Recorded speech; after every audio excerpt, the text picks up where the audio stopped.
চলতি বছরের শুরুতে বিভিন্ন রাজনৈতিক ও নিরাপত্তা সংশ্লিষ্ট সূত্রের বরাতে জানা যায়, ভারতের বিভিন্ন রাজ্যে আওয়ামী লীগের প্রায় ৪৫,০০০ নেতাকর্মী অবস্থান করছেন। অভিযোগ রয়েছে, এদের বড় অংশই কোনো পাসপোর্ট বা বৈধ ভিসা ছাড়াই সীমান্ত পেরিয়ে ভারতে প্রবেশ করেছেন। পরবর্তী সময়ে ভারতের অভিবাসন ও নিরাপত্তা সংস্থার সহায়তায় আওয়ামী লীগের গুরুত্বপূর্ণ কয়েকজন নেতা ভারত ত্যাগ করে ইউরোপ ও এশিয়ার বিভিন্ন দেশে চলে যান। সংশ্লিষ্ট সূত্রগুলোর দাবি, এই সুবিধা সবাইকে দেওয়া হয়নি, বরং কেবল তাদেরই দেওয়া হয়েছে যাদের ভারতীয় রাষ্ট্রীয় ও কৌশলগত স্বার্থের জন্য গুরুত্বপূর্ণ মনে করা হয়েছে।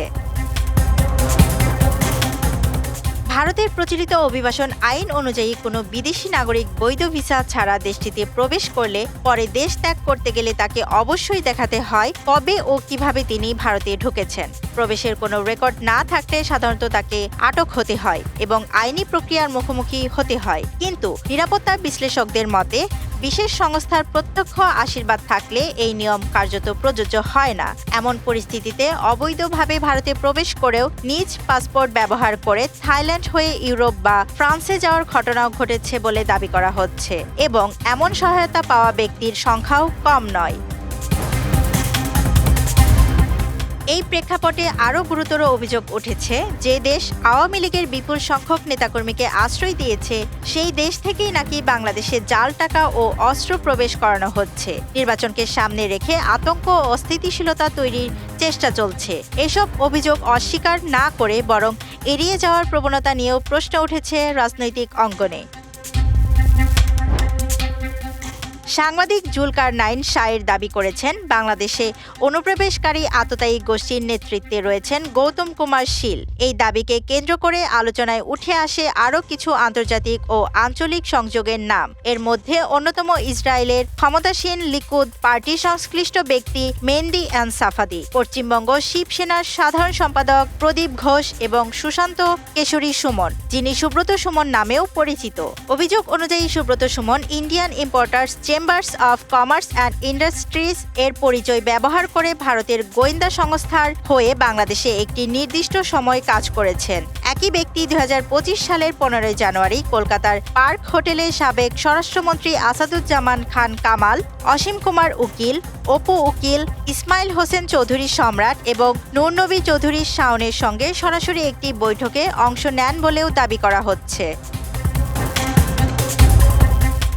মেহেদী আনসাফাদি আদৌ কতটা প্রভাবশালী ব্যক্তি, সে প্রশ্নের উত্তর খুঁজতে গেলে আন্তর্জাতিক গণমাধ্যমের প্রতিবেদন সামনে আসে। ২০১৯ সালের ২৩ জুন ইসরায়েলি গণমাধ্যমে প্রকাশিত এক প্রতিবেদনে বলা হয়, তিনি ছিলেন প্রভাবশালী দ্রুজ নেতা ও সাবেক সংসদ সদস্য আয়ুব কারারের chief of staff. Ayoob Kara ইসরায়েলের ডেপুটি স্পিকার, ফরেন ওয়ার্কার্স কমিটির চেয়ারম্যান ও উপমন্ত্রী হিসেবে দায়িত্ব পালন করেছেন এবং আন্তর্জাতিক যোগাযোগে তাকে গুরুত্বপূর্ণ হিসেবে বিবেচনা করা হয়। ওই প্রতিবেদনে আরও বলা হয়, Safadi Centre for International Diplomacy Research, Public Relation and Human Rights প্রতিষ্ঠার মাধ্যমে মেহেদী আনসাফাদির মুসলিম বিশ্বে ইসরায়েলের ভাবমূর্তি উন্নয়নে কাজ করেছেন। তিনি সিরিয়ায় বাদশার আল আসাদ বিরোধী গোষ্ঠী স্বাধীন কুর্দিস্তান প্রশ্ন এবং মানবাধিকার ইস্যুতে সক্রিয় ভূমিকা পালন করেছেন বলে উল্লেখ করা হয়। এর আগেও মেহেদী আনসাফাদির নাম বিতর্কে এসেছে। ২০১৫ সালে ইসরায়েলি দৈনিক হেরাজ্য লেবাননের আল আকবার এর বরাতে একটি প্রতিবেদনে দাবি করে, সিরিয়ায় আসাদ বিরোধী গোষ্ঠীকে অস্ত্র সরবরাহে তার ভূমিকা ছিল। একই সময়ে তার সঙ্গে ইসলামিক স্টেট বা আইএস এর যোগাযোগ নিয়েও আলোচনা শুরু হয়। যদিও তিনি এসব অভিযোগ অস্বীকার করেন এবং দাবি করেন, জর্ডানের এক পাইলটকে আইএস এর জিম্মা থেকে মুক্ত করার উদ্যোগ নিয়েছিলেন তিনি। বাংলাদেশে মেহেদী আনসাফাদি যোগাযোগের সূত্র হিসেবে আলোচনায় আসে ওয়ার্ল্ড হিন্দু স্ট্রাগলের প্রতিষ্ঠাতা সভাপতি শিপন কুমার বসুর নাম। সাফাদি সেন্টারের সামাজিক যোগাযোগ মাধ্যমে দুজনের একাধিক ছবি ও ভিডিও প্রকাশিত হয় এবং একসময় শিপনকে নিজের মুখপাত্র হিসেবেও পরিচয় করিয়ে দেন সাফাদি।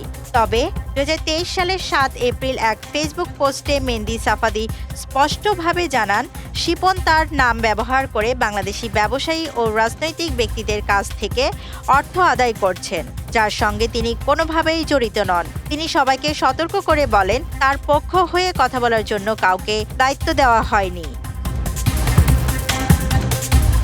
সবচেয়ে বড় প্রশ্নটি উঠেছে দেশের অভ্যন্তরীণ রাজনীতিতে। বিতর্কিত আন্তর্জাতিক ও আঞ্চলিক সংযোগ ভারতের সঙ্গে ঘন ঘন যোগাযোগ এবং আওয়ামী লীগের সাবেক মন্ত্রী নারায়ণ চন্দ্র চন্দের সঙ্গে দীর্ঘদিনের সুসম্পর্ক থাকা সত্ত্বেও কৃষ্ণ নন্দীকে কেন বাংলাদেশ জামায়াত ইসলামী খুলনা 1 আসন থেকে মনোনয়ন দিল?